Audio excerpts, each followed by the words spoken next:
O Band Entrevista desta semana discute a reforma da Previdência e recebe aqui os advogados e professores José Roberto Sodero e Marcos Edvagner Salgado dos Santos. Nossos convidados essa semana, Elcio Costa.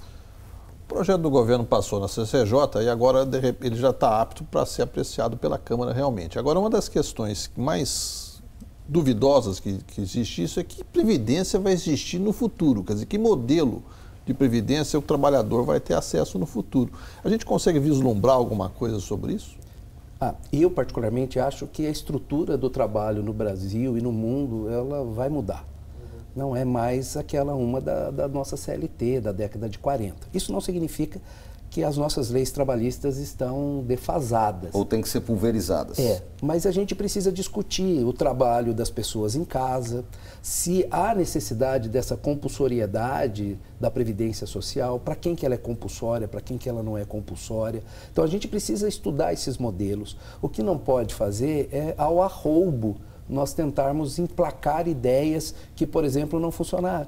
O sistema de capitalização que eles querem implementar, pelo menos nas conversas aqui no Brasil, é um sistema de capitalização chileno que levou os idosos do Chile a uma situação horrível de ganharem de aposentadoria menos da metade do salário mínimo. Então a gente precisa tentar entender. Acho que a gente vai ter que mudar isso.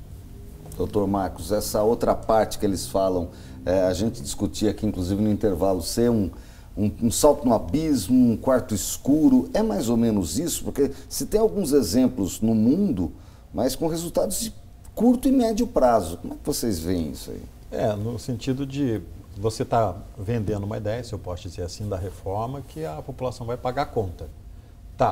Mas você pode ter um sistema de capitalização por fora. Qual o sistema, como é que vai funcionar, licitação, que empresa?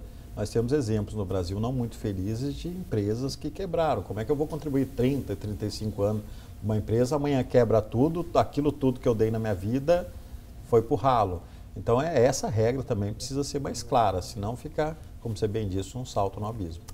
Se falam nessa nova forma de previdência, de capitalização. Vocês entendem que há alguma possibilidade nesse sentido ou isso é utópico? Então, nós precisamos entender primeiro o que a Constituição fala de garantias sociais para o brasileiro. A Constituição brasileira, ela é tupiniquim, Nicolini. Ela conhece o povo brasileiro, o trabalhador rural brasileiro, ela conhece o povo brasileiro, ela foi feita para dar garantias para as pessoas. O que a gente precisa entender é que não pode haver retrocesso social nessas garantias. E como que o Estado pode prover isso? A conversa da desoneração, por exemplo. A gente dá 150 bilhões de desoneração por ano para a grande indústria. E a gente não recebe nada em troca. Eu não vejo, por exemplo, a grande indústria ser obrigada a ter uma escola como a Embraer tem, que é famosa pela qualidade, e a gente poderia dar desonerações, criando estruturas educacionais para quem recebe as desonerações e criando um futuro melhor para a sociedade brasileira, que eu sempre acho que é a educação. Doutor Marcos. E nesse sentido também, a partir do momento que a regra é clara e todo mundo está ganhando, todo mundo vai querer contribuir.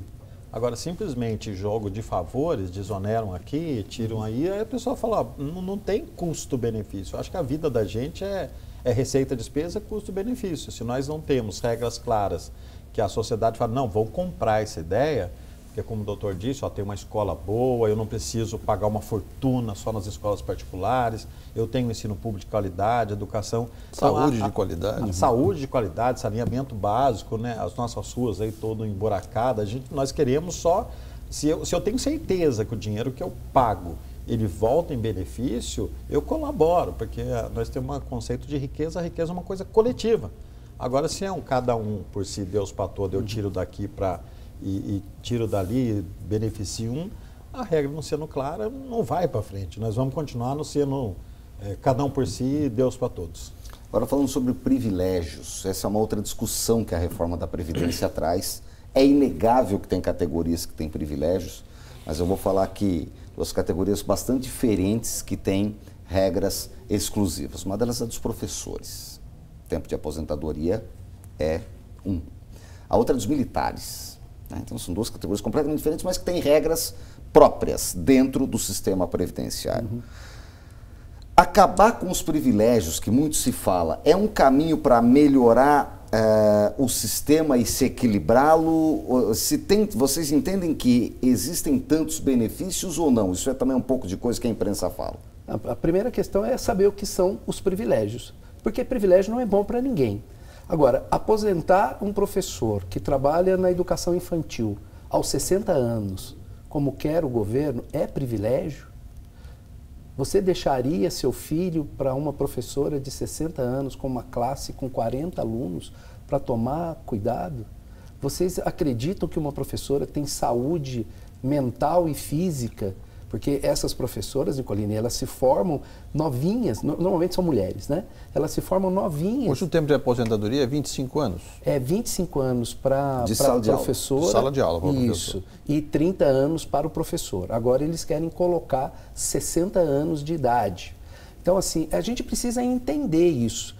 Podemos fazer isso? Podemos fazer isso. Para as novas gerações, sim. Vamos fazer isso com um escalonamento para daqui a 20, 25 anos, 15, 20 anos? Porque a gente precisa entender para quem que é a lei. Quem é o privilegiado? E quem é o privilegiado? A gente precisa entender quem é o privilegiado. Por exemplo, o servidor público que aposentava com integralidade e paridade, ele não existe mais. Ou seja, ele está acabando, porque aqueles que têm direitos estão ainda numa regra de transição, aliás, vão perder essa regra de transição, mas eles não existem mais desde a emenda constitucional de 2003, a emenda constitucional 47. O servidor que entra hoje já é regido por outra regra. Ele contribui no máximo sobre o teto que a gente contribui, que hoje é R$ 5.800. Então, se ele conseguir se aposentar no teto hoje, são R$ 5.800. A partir daí, ele tem uma previdência privada complementar. Doutor Marcos, o senhor entende que é preciso rever quem são os privilegiados? Os outros privilégios que eu considero, assim, por exemplo, verbas de gabinete gigantescas, né, o ex-presidente gastando mais que a rainha da Inglaterra, umas coisas injustificáveis. Assim, nós estamos numa democracia, não estamos numa monarquia, né? Então isso teria que acabar. E um professor, assim, nós damos aulas na universidade, você chega para o aluno e fala, gente, olha, vocês estão pagando, vocês são maiores de 18 anos, é uma coisa. Agora, ensinar o beabá, o ABC, aquela criançada, eu acho que algumas classes têm uma diferenciação que a gente costuma dizer que o princípio da igualdade é tratar os desiguais na medida das suas desigualdades. Então, nesse ponto, é justificável. Mas algumas classes, aqueles salários injustificáveis, aquelas regalias.